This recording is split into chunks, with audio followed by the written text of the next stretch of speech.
सुप्रभात बच्चों। आज हम कक्षा 3 का पर्यावरण अध्ययन विषय का पाठ 9 भोजन में विविधता का आगे का प्रकरण कहाँ कहाँ से मिलता भोजन। इसी पाठ में हमने इससे पहले ये पढ़ा था कि अलग अलग स्थानों पर अलग अलग प्रकार का भोजन खाया जाता है। हमारे राज्य में भी कई ऐसे स्थान हैं जहाँ पर कुछ खाने की चीज़ें हैं वो बहुत ही प्रसिद्ध हैं। जैसे हमने देखा था कि पापड़ भुजिया वो बीकानेर के हैं प्रसिद्ध और उनका स्वाद कैसा है, नमकीन। ऐसे ही हमने देखा कि इन्हीं चीज़ों को बनाने के लिए हमें कुछ कच्ची सामग्री की आवश्यकता होती है और ये कच्ची सामग्री हमें पेड़ पौधों से या जीव जंतुओं से मिलती है और इन्हीं सामग्रियों का उपयोग करके हम अपने खाने लायक वस्तुएं बना सकते हैं।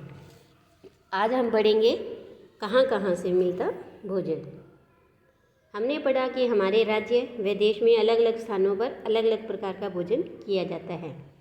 आप कभी मेले में जाते हैं तो आपने देखा होगा कि मेले में कई प्रकार की खाद्य सामग्री की दुकानें और स्टॉल लगते हैं जिसमें आपको अलग अलग तरह के खाने की चीज़ें मिलती हैं और जिसमें कई गांव से आए हुए लोग हैं वो दुकान लगाते हैं।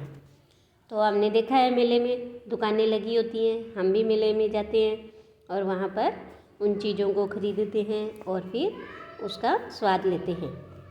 तो हमें जो ये वस्तुएं कहाँ से मिलती हैं, हमारे भोजन में हम कई प्रकार की खाद्य वस्तुओं का उपयोग करते हैं।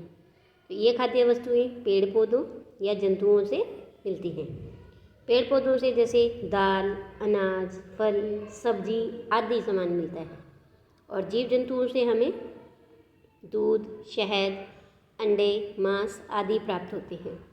हमें अपने भोजन में विभिन्न फल, दालें, सब्जियां, दूध आदि का उपयोग करना चाहिए। क्यों? क्योंकि ये भोजन की पौष्टिकता को बढ़ाते हैं और कुपोषण से मुक्ति दिलाते हैं। तो नीचे देखो कि एक प्रश्न दिया हुआ है कि आप अपने भोजन में कई प्रकार की खाद्य वस्तुओं का उपयोग करते हैं। तो पेड़ पौधों और जीव जंतुओं से हमें कौन कौन सी सामग्री प्राप्त होती हैं, तो यहाँ पर एक सारणी दी है, उसे हमें देख लेना है।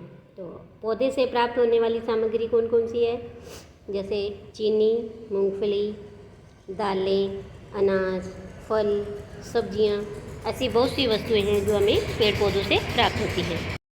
और ऐसे ही जंतुओं से प्राप्त होने वाली सामग्री में दूध, ऊन, शहद, अंडे, मांस, जो लोग मांसाहारी हैं उन्हें मांस भी जंतुओं से प्राप्त होता है। इस तरह से जो खाने की चीज़ें हैं वो हमें पेड़ पौधों से और जंतुओं से प्राप्त होती हैं। इसके बाद देखो कि राजस्थान के प्रमुख खाद्यान्न कौन कौन से हैं।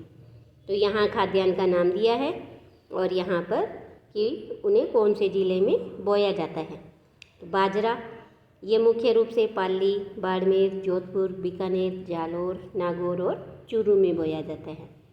ज्वार अजमेर, कोटा, बारां, झालावाड़, टोंक, पाली, चित्तौड़गढ़, सवाई माधोपुर, करौली, भरतपुर और अलवर में। मक्का उदयपुर, राजसमंद, चित्तौड़गढ़, भीलवाड़ा, बांसवाड़ा और डूंगरपुर में। इसके बाद आगे है गेहूँ। ये वैसे तो प्रमुख खाद्यान्न है लेकिन इसीलिए यह राजस्थान में लगभग सभी जगह है मुख्यतः बोया जाता है। तो इस तरह से हमने इस पाठ 9 में ये पढ़ा कि अलग अलग स्थानों पर अलग अलग प्रकार का भोजन किया जाता है। हमें सभी प्रकार की सब्जियां और फल खाने चाहिए। सभी प्रकार की अगर हम फल, सब्जियां, दालें, दूध, दही इन चीज़ों का उपयोग करते हैं तो भोजन की पौष्टिकता है वो ज़्यादा बढ़ जाती है। इसीलिए हमें हर प्रकार की सब्जियां और फल खाने चाहिए। आज के लिए इतना ही। धन्यवाद।